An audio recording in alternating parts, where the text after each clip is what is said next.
So the question was, is it more difficult now for people to become enlightened than before? That was because of all these things. I would not say it's more difficult. In fact, it's a little more easier if people are given the knowledge, if people are made aware of these things, because a lot of people are seeing the pointlessness of what we have been doing. See, there was a time when it would have been difficult to convince people that a materialistic way of life is not the solution, because if a lot of people are hungry, poor, they're trying to make a living, even basic survival is difficult. It is difficult, right, to tell them that, okay, don't pursue wealth. I mean, imagine conversations that Jesus had with his disciples. Poor fishermen, right, their basic survival itself was at stake, and he was talking to them about don't worry about what you're going to eat, what you're going to wear. The one who created you will take care of you. It would have sounded nonsensical to them. That is why they liked the whole idea of kingdom of heaven. So only those who misunderstood that idea, stayed with him. Oh, he's talking about some kingdom. He's talking about a kingdom where we can all eat as much as we want, rest as much as we want, live a beautiful life. That was the idea that they had. There was a time even to convince people to step away from a materialistic way of thinking would have been extraordinarily difficult. I would say a lot of younger people now are seeing the futility of a materialistic way of life. Yes, even now individuals are dreaming about creating wealth, living a certain kind of lifestyle, but they're also giving a little bit of importance to themselves. They're also reflecting on what kind of life they want to live. Self-awareness in terms of taking care of their bodies, taking care of their minds. This self-awareness is a lot more, I would say people are more self-aware about themselves now than ever before. I mean, that is for sure.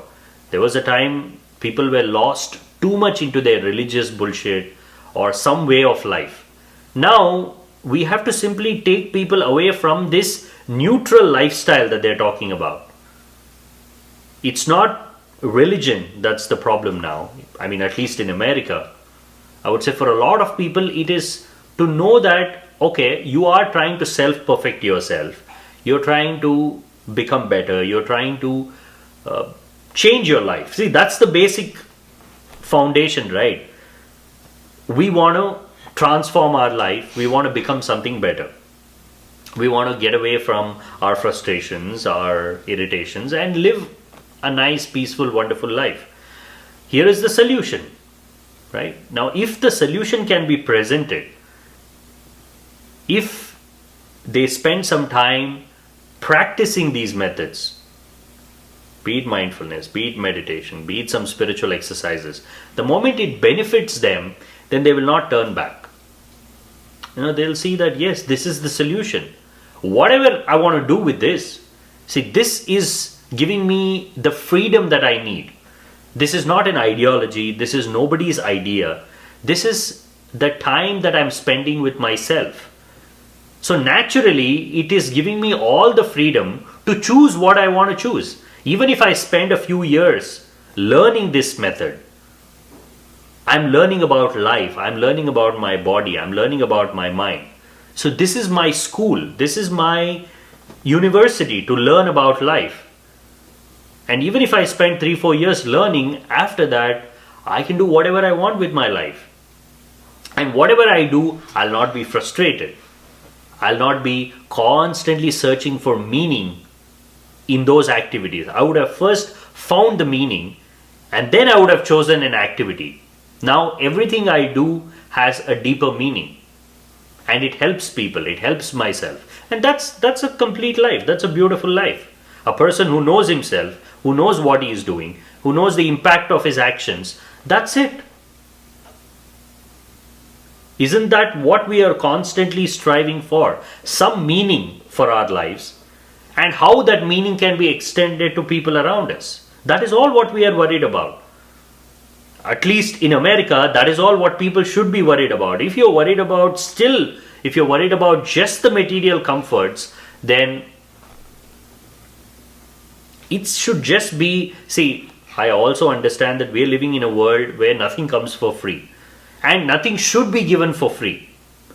People should work for a certain kind of lifestyle, right? I'm not saying that everybody should drop everything that they're doing and just sit in meditation all the time. That will also not be feasible. There has to be some balance. As of now, the balance is completely towards work and work and work and excessive desires. If you can limit your desires and say, see, this is my work and I want to get something out of that work, you're getting something out of it. Wherever you go and work, you work for 5 hours, you work for 6 hours, you expect something that will help you to survive.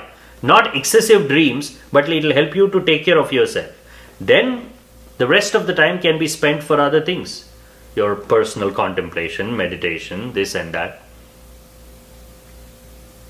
Because even to live, even to breathe freely, we are paying a price. That's the society we live in, right?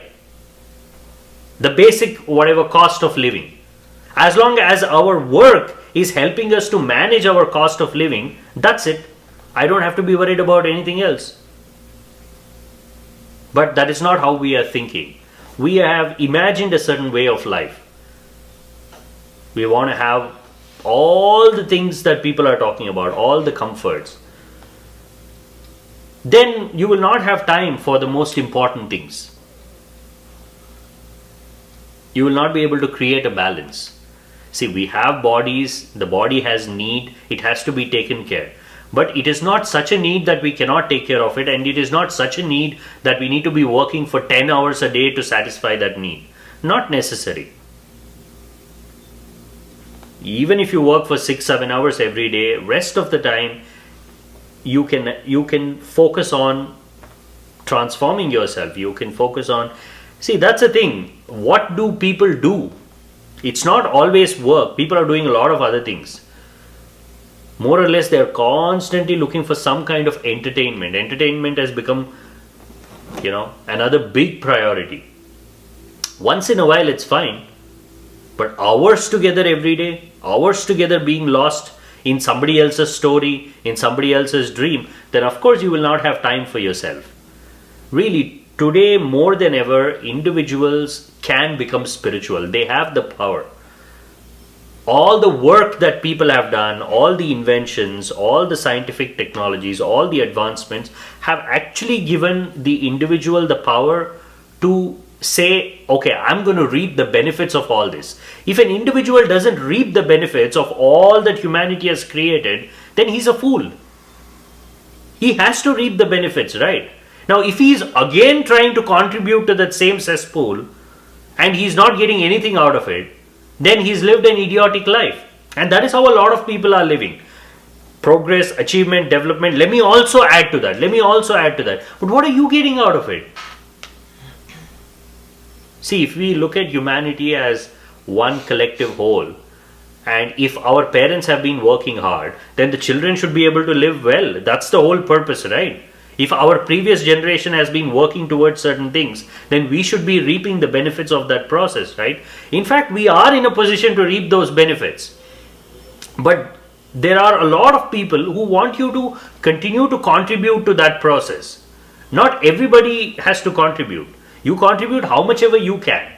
You don't have to feel guilt that you're not contributing a lot. I mean, that is not the measure of a human being. How much taxes you pay is not the measure of your worth. It's what you choose. Okay, I choose to work this much. I choose to contribute this much. Rest of the time, I want it for myself. And if we are not giving individuals that opportunity, to take advantage of all these things, I mean, how much of thought process has gone, how much of advancement, how much of intelligence has been applied to change lives.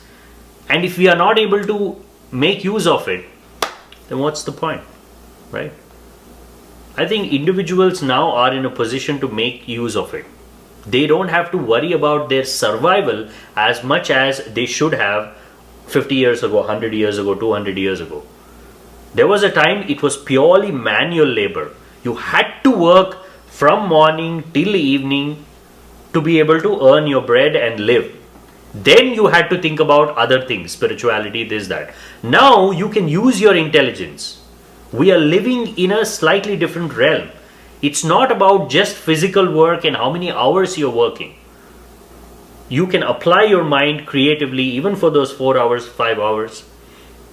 Make a significant contribution in terms of, whatever you're doing. Rest of the time you have for yourself. And I think it's both ways, people who are working and people who are taking work from them. Both have to have this understanding. If people who are getting work done from somebody, if they are expecting, too much out of them, if they are expecting them to work for 10 hours, not have their own personal space, not have their own personal time, then again, it's a problem for the individual. Then the individual has to decide, okay, that's not the place where I want to be. I want to be in a place where there is some kind of balance. That's all. It's balance.